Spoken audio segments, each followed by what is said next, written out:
Hey guys, what's up? My name is Art. I'm back for another video. This video is going to be on the happier side.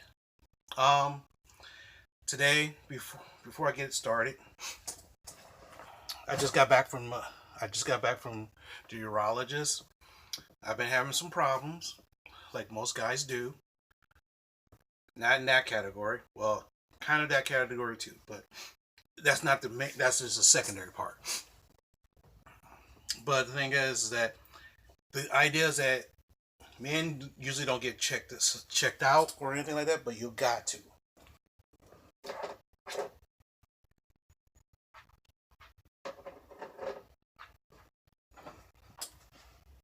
Okay. Now that PSA is done, I'm going to talk about my ups and downs of comic book collecting. I started reading comic books when I was like 5 years old. It taught me how to read. I read with my father. And it was kind of cool because back then it was like 30 cents. He was unemployed. My mom worked.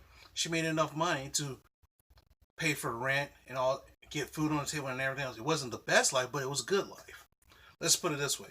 Back then in the early to late mid 70s, you could work a full-time job at a quote-unquote dead-end job and still make enough money to live.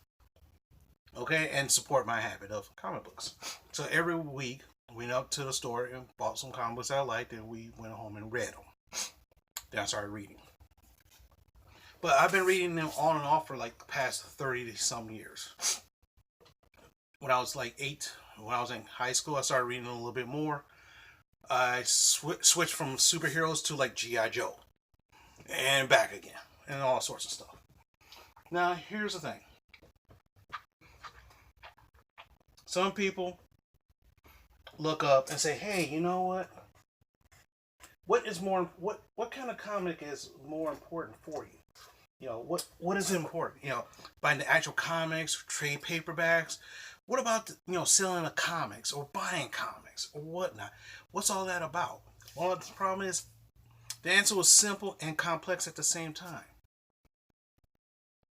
A lot of people buy the superhero shit. A lot of people don't buy the superhero shit. I mean, for example,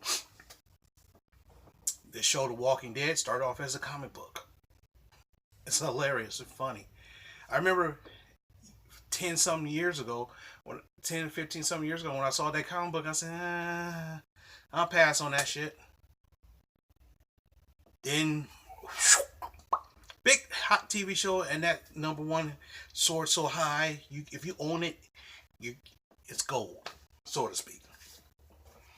So let me give you a sample. Okay, let's say for example, I started getting into going to the store every week or every other week and buying regular comics. Some comics are worth, like for example, this is Amazing Spider-Man 300 and 301. These are like the super hot comics out still. Now here's the thing.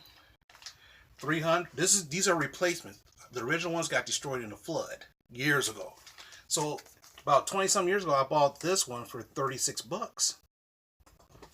And I got this one for 16.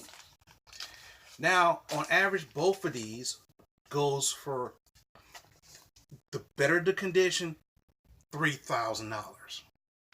So here's the question. Do I have a $3,000 comic book? Maybe not. Could I get it graded to find out? See, the thing about grade, some comics get graded. So what happens is some people spend up to 20 to 30 bucks to grade a book, or sometimes up to $60 to grade a book. And out of the scale of 1 to 10, the higher the grade is, the more you can command. So what happens is, say if this was like a 9.7 or 9.8, I could probably sell this for at least $5,000, up to $5,000. And so with this one. So here's the question. Do I got two money-making powers? Probably. Now here's the thing. Would I sell these? The answer is no, I won't. The reason why I won't sell them is because when these are two of the best stories I've read ever. And for me, When I bought him, I loved it. And then when it got destroyed in the flood, I was flabbergasted. I was pissed off. I was mad. And the funny thing was, I found these again and I bought it. I had them hanging on my wall. See these little holes right here? They were hanging on the wall at the shop when I got them. And I had them hang, with a tag hanging on the wall in my house, my dad's house. Someone broke in my house, stole $400 or $500 of my dad's money, stole some stuff from my brother. But these was on my wall. No one really understood that these was worth money. Luckily, otherwise I would have to buy these again later.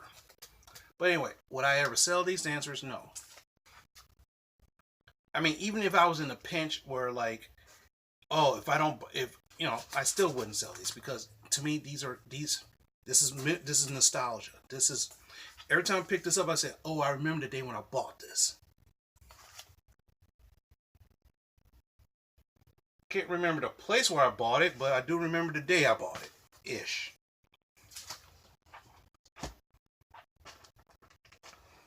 Like this one right here, Ultimate Spider-Man #4, the first appearance of Miles Morales. Years ago, when they was talking about making a Miles Morales, a lot of conservatives was crying foul, like Glenn Beck. You can't make Spider-Man black and Hispanic. Spider-Man's a white guy. This is a different universe. Okay? Even Stan Lee, the guy who helped create Spider-Man, loved this guy. He's like, this guy's great. Now, the funny thing is, this is his first appearance. Now, if you saw Into the Spider-Verse, you saw this guy. This is his first appearance. This book right now, I found this at a con for $90. I almost bought it so I could have a second copy. Now, I could get this graded. I could. It's gonna cost me like 50 to 60. I could get this 50 to $60 graded, maybe. And for that resale value, I could probably get $200 to $300 off it. I don't know. Will I do it? Probably not, because I realize how much of this is a treasure for me. This right here is XFactor #1. I found this recently in my stuff. Right here is the original X-Men. When the X-Men at the 1976, the other X-Men like Wolverine, Storm, and Colossus, all that came out. These guys took a sidestep, and then what happens is in the late 80s they came back as XFactor, a different group, same original characters. I remember. Now, the thing is, this book I bought this for $10. I found this. I was like, oh my god, bought it. Will I ever sell it? Would I can get this graded, yeah, but would I ever sell it? No, because this is something for me to say, okay, just for me to say I got this. These next 3 books is the Grant Morrison, Frank Quitely run of the new X-Men. When the movie came out, they changed. Of course, one thing about comics is that if the movie is out and is a hit, they'll change the comics to reflect the movies. For example, the Guardians of the Galaxy, if you like that movie, those guys have a comic book that's memories to the movies, but the original Guardians of the Galaxy look nothing like those guys. But anyway, these are also signed by Frank Quitely, the artist. I can get these graded, and when it gets graded, it gets put in like a shell casing. So that way it's see this, you can still bend it. I'm not going to bend, but you see this still floppy. So this still can get damaged. Now the funny thing is, will I sell these? Probably not. And the funny thing is I had to buy these again because of the fact that I've lost some of them. So like look at Emma Frost right there. See? And the funny thing is I could sell these. And what happens with the signature, I could command more money if I wanted to sell these, but I'm not going to sell it because I stood in line for a half an hour to get him to sign these 3 books, and he was cool about it.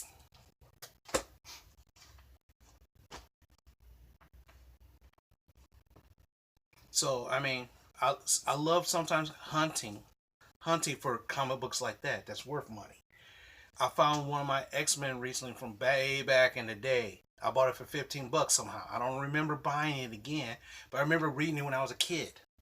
And sometimes just to have that book say, it's like nostalgia. Oh my gosh! Like, oh, I remember this book. It's like when you see a picture, of yourself, you remember. You may not remember exactly what you were doing, but you remember the exact circumstances of that time period. For now, sometimes for years I stopped buying the actual comic books and started doing trade paperbacks because it was tiring going there every other week or every week or whatnot. I'm starting to. I mean, and thing is now I go in there. I say my pull buy say I got 5 comics. I try to come out with 17 comics. That's where it gets kind of wacky. Now this is a comic book that came out years ago. Avengers and Avengers related titles called Avengers Galactic Storm. Hilariously, part 1 and part 2. These are the trade paperbacks. I got the original story. It's in my garage. I think I got all of them in the garage. If not, then some of them got destroyed. But I got a majority of them. Now what happened was, I found this. I said, you know what? I could go look for these and read them all again, or I could buy it as a trade paperback. They're like, and this guy was selling them for 10 bucks a piece. Even though the cover price is like 30 bucks. This is a $30 book. This is a $30 book.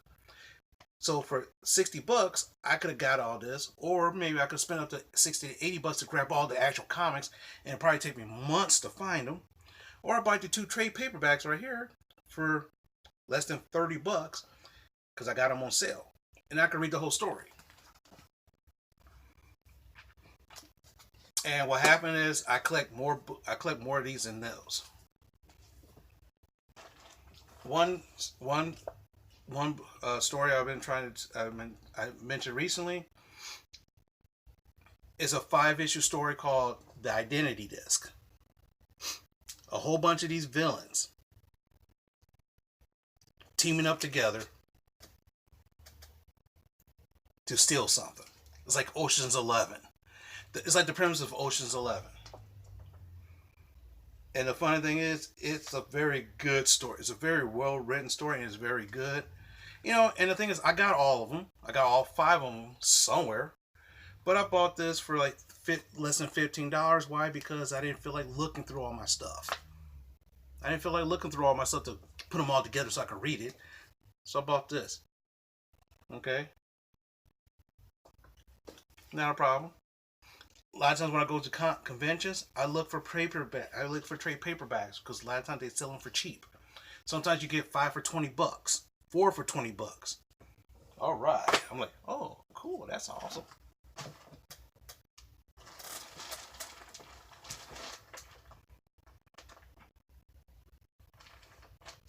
Like, for example, this one right here is called the X-Men, the Age of Apocalypse. Back in the 90s, they did a storyline where if Professor X got killed, what would happen if Professor X got killed a long time ago?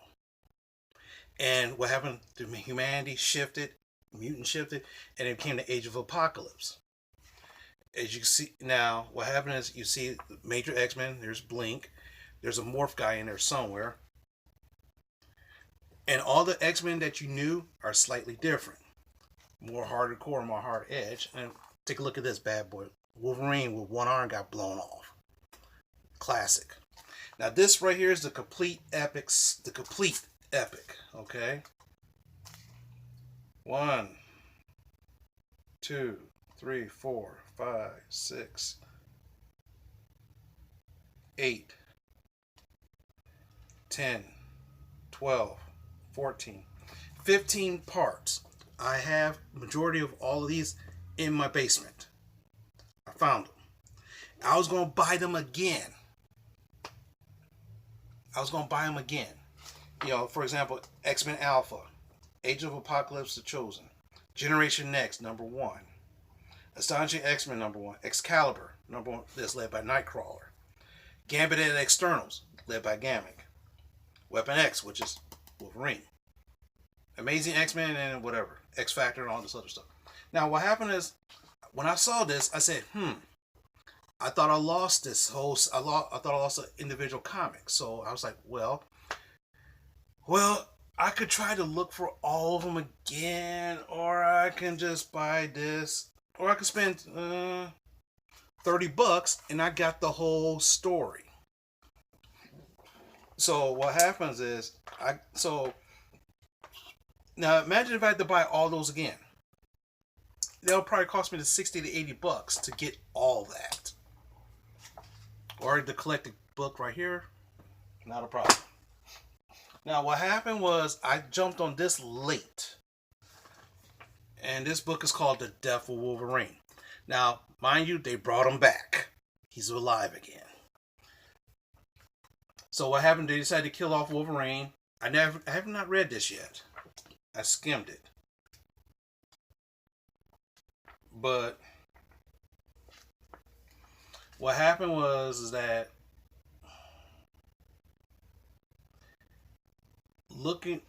to look for all 4 of these issues would have cost me a major coin.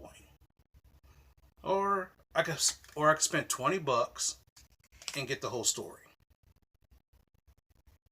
So sometimes it's good just to buy the trade paper. So in my opinion, sometimes it's good to buy the trade paperback, so that way you get the whole story. And if you feel like finding those comics later, you can. Otherwise, you say, oh, okay, well, I don't want to spend the money because I'm your Angie.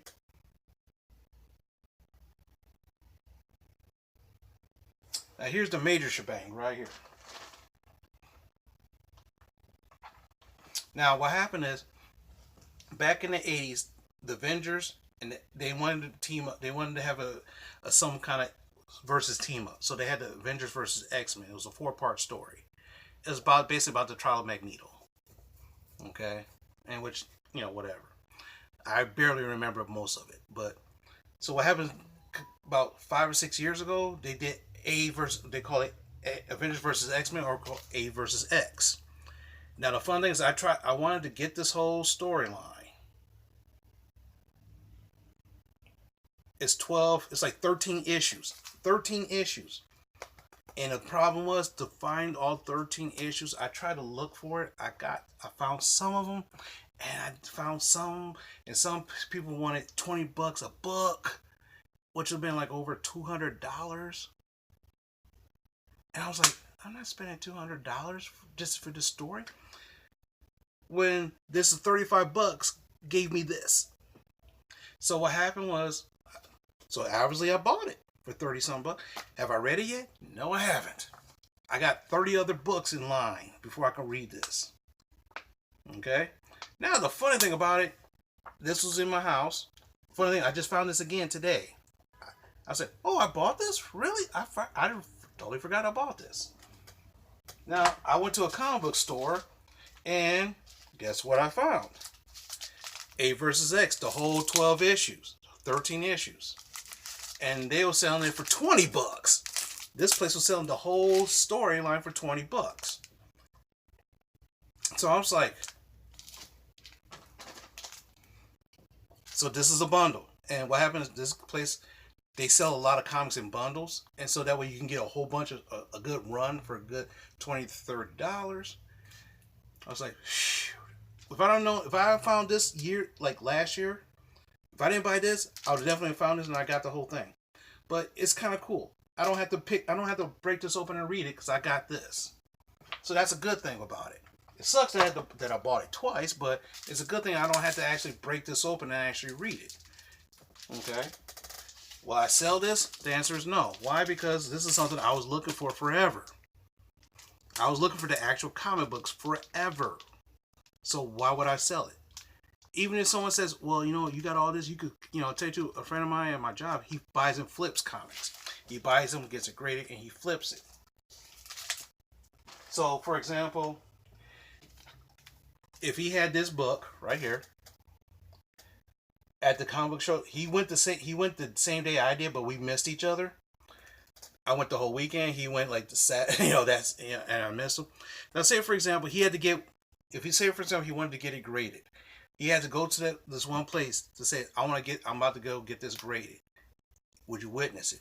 So one of those people will come up and he's standing in line, then all of a sudden he witnessed him sign this. Then he sends this off to get it graded. He gives it to those guys that have it get sent graded, and within 3 to 4 months, or sometimes up to 6, he'll get it back. So, like for example, I bought this. I found this for like $3.50. Okay, so technically this book maybe $5 or $10 right now, maybe. I'm not even gonna look. Don't worry. So what happened if he would got this graded with the signature and got it back? He could probably say this is worth now a $80 to $100. He could probably get this. He probably could sell this for $60 to $70.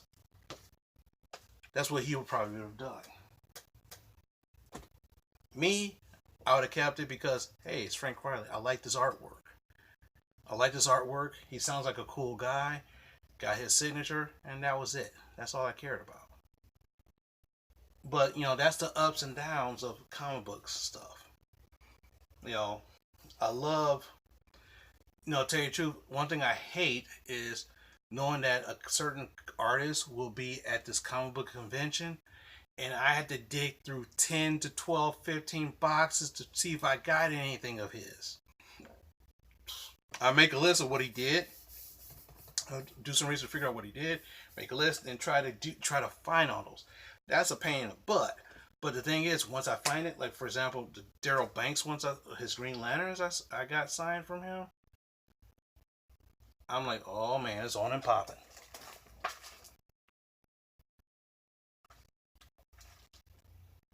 No. Nope, nope, nope, nope. Okay. Scratch that plan. But you see what I'm saying? It's satisfying when I get that signed. I was like, ah. Oh. And my friend was telling me, dude, you could flip that. You could flip that. I know you need money, but you could flip that. And I'm just like, true. Like a lot of people, I do need money, but do I really need it that bad where I want to flip something I really care about the most? Now, I'm not talking. Now, that's just me personally. Now, you, or whoever's watching, might have different ideas. I mean, tell you the truth, I've seen posts in Facebook Marketplace, or even on eBay. I gotta sell this book because I gotta sell this book because of I got an operation coming and I need money. I'm gonna be off of work or whatnot, so I'm gonna sell this book. And I look up and I was like, I don't have $1,500 for this book. I don't have $800. I don't have $200. You know what I'm saying? I don't have that kind of money for this book. So naturally, I don't get it. Even though I wish I said, oh man, could I imagine having this right there? It's like, for example, imagine having Detective Comics. Was it Detective Comics 34? I think it's 34 or 26, one of those two, which is the first appearance of Batman. That's over $100,000. Over $100,000. Man, what if you had Action Comics #1, which is like $100,000 book, or it could be up to $1 million by now. Who knows? Because of how rare it is. It's very rare, and plus the condition also matters most. So imagine someone I remember Mark Hamill, the guy who played Luke Skywalker. He had one of those in his basement. I was like, damn. But then again, he's a movie star. He can buy that shit. I work at a modest job, so I can't buy shit like that. In one of my Facebook groups, this one guy, he always had these classic books. And I looked at him, I was like, how in the world do you... I want to meet this guy and say, how do you afford all this shit? Because otherwise, I mean, I don't know. But anyway, it's nice to have stuff. It's great. But then again, it's good to have stuff that you want. And if you can do it, go for it. If it makes you happy, then do it. If it doesn't make you happy anymore, do like that Marie Kondo girl. Or Marie Kondo, or whatever her name was. Toss it aside. Give it away. Sell it. I mean, tell you the truth, some of my graphic novels, I don't read them anymore. I don't want, and tell you the truth, I look up, do I really want them? But if I sold them, I'd be like, damn, I want this book again. You know what I'm saying? I remember years ago, I sold a whole bunch of books. And some of those books I wish I never sold now.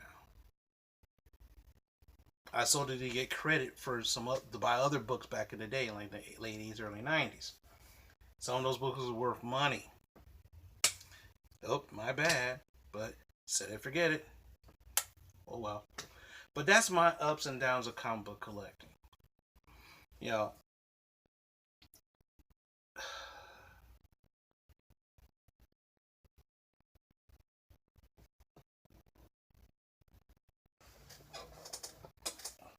Oh yeah.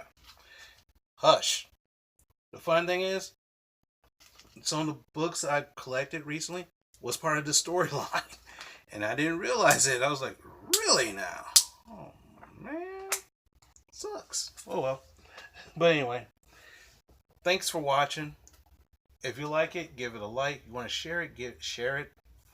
You want to comment, please give me a comment. Let's have a discussion. Subscribe if you like my stuff. And all that good stuff. I gotta come up with a catchphrase. And maybe one day, maybe 10 years later, I will have it. But talk to you guys later.